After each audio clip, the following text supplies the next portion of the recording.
se nxandru messaġġ mill-Eċċellenza tagħha Marie-Louise Colero Preka, President tar-Repubblika ta' Malta.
F'lejliet il-miliet, nixtieqkom tingħaqdu miegħi f'dan il-mument qasir ta' riflessjoni dwar xi fisser għalija l-miliet.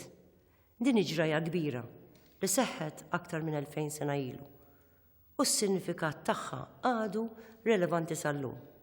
Għalija s-sinifikat tal-miliet mhux marbut ma' kemm rigali se naqla jew kemm se nieklu nixorbu iżda huwa marbut ma' x'tirrappreżenta l-ġraja propja li seħħet fl-Għar f'Qajjar ta' Betlem.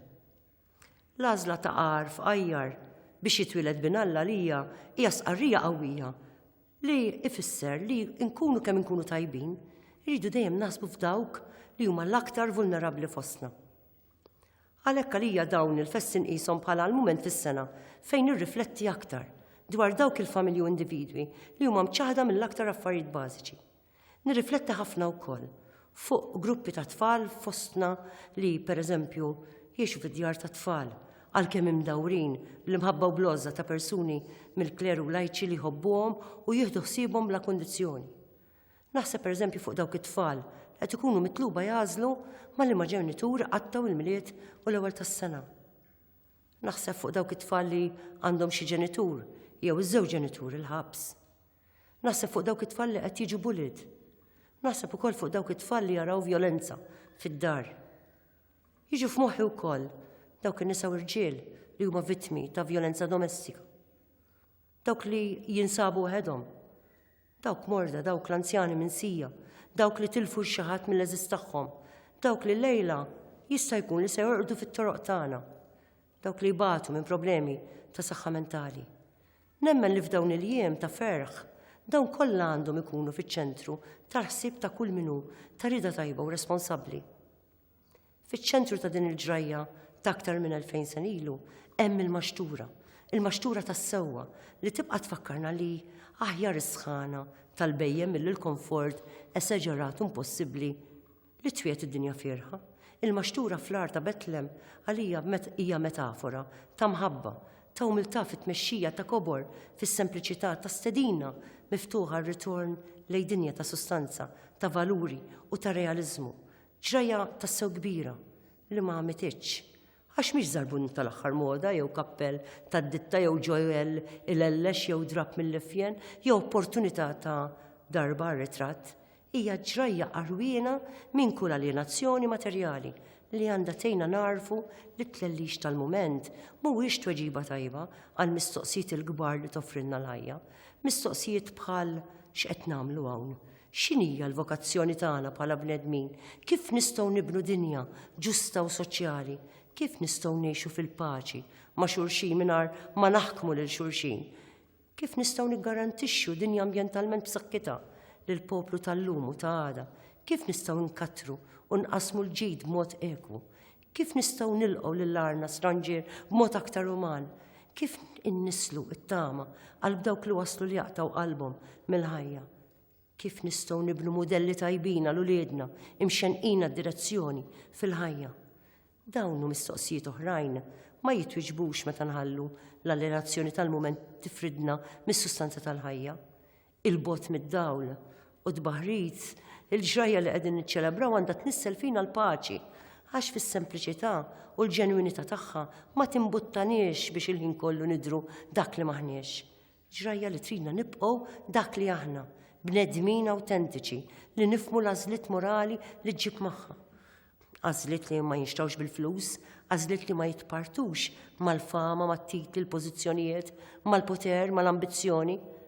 Għażliet li fuq kollox huma onjin fl-ispirtu u s-sustanza tal-kelma mħabba. Ġrajja li tejna nifmu x'inhuma l-vera prioritajiet tal-ħajja. Kien l-ar eri u meħlus minn kull ambizzjoni materjali li saħħar l-islat immaġi, sinjuri u mhux il-kontra. F'dan il-każ, il-messaġġ tas-sewwa, il-paċi, is-solidarjetà u l-ġustizzja soċjali rebaħ fuq l-għana materjali u fuq il-kilba l-poter u l-ħakma tal-ġinus. L-ar ta' din il-ġrajja jurina l-vera ħelsin tagħna, it-triq għal dinja sostenibbli. M'għandix dubju li minni tistennew li mmexxi bl-eżempju li nkun l-ewwel waħda li nagħmel dan, li niftaħ qalbi u l-bib tiegħi għal bżonnijiet tagħkom. Hekk ippruvajna nagħmlu din is-sena u hekk inkomplu nippruvaw nagħmlu. Xi wħud jaħsbu li dan mhux xogħol il-President. Jien nistaqsi.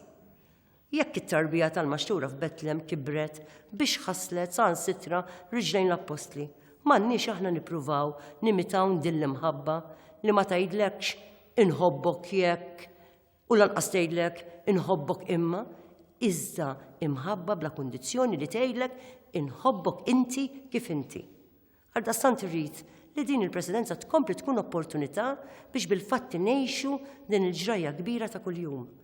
Irrid tassew li fis-sena li ġejja l-Presidenza terġa' tkun il-proġett opportunitajiet tal-poplu kollu bla ebda distinzjoni. Irrid li s-solidarjetà tkun esperjenza konkreta u dejjema, mhux retorika f'saħħna ta' mument. Irrid li l-imħabba issib il-milja tagħha fl-azzjoni u mhux fid-diskorsi. Fuq kollox nixtieq li permezz tal-mijiet ta' volontiera jaħdmu mal-Presidenza u ma tant taqdiet li jaħdmu bris is-soċjetà tagħna. Intom temnu li hawn ħafna li jridu li l-ispirtu ta' Betlem jigwidhom, li hawn ħafna li kuljum jridu jgħixu l-miliet. Filwaqt li nirringrazzjakom minn qalb ta' ħidmietkom tul din is-sena l-messaġġ aħħar tiegħi huwa messaġġ ta' faraġġ u tama. Irrid ngħidilkom li m'intkomx waħedkom fit-tbatijiet u t-tabijiet ta' ħajjitkom, li lanqas il-lejl mu daqshekk mudlam, irrid ngħidilkom li intkom kontinwament tinsabu f'ħsibijieti u f'qalbi li intkom fil-fatt ir-raġuni ewlenija tal-missjoni tiegħi. Intkom se tibqgħu is-sustanza ta' ħidmieti. Magħkom irrid inkompli niddialoga, nirrifletti u naġixxi brisq il-ġustizzja soċjali. Għax fejn m'hemmx ġustizzja soċjali, m'hemmx paċi. Għaldaqstant lilkom il-koll, jienu żewġi Edgar u l-familja tiegħi nixtieqilkom mill-tieni u sena 2016 li fija ngħixu dan l-avveniment straordinarju b'mod ordinarju kuljum. Il-miliet it-tajjeb lil kulħadd. Niltaqgħu fl-istrina l-għada tal-miliet.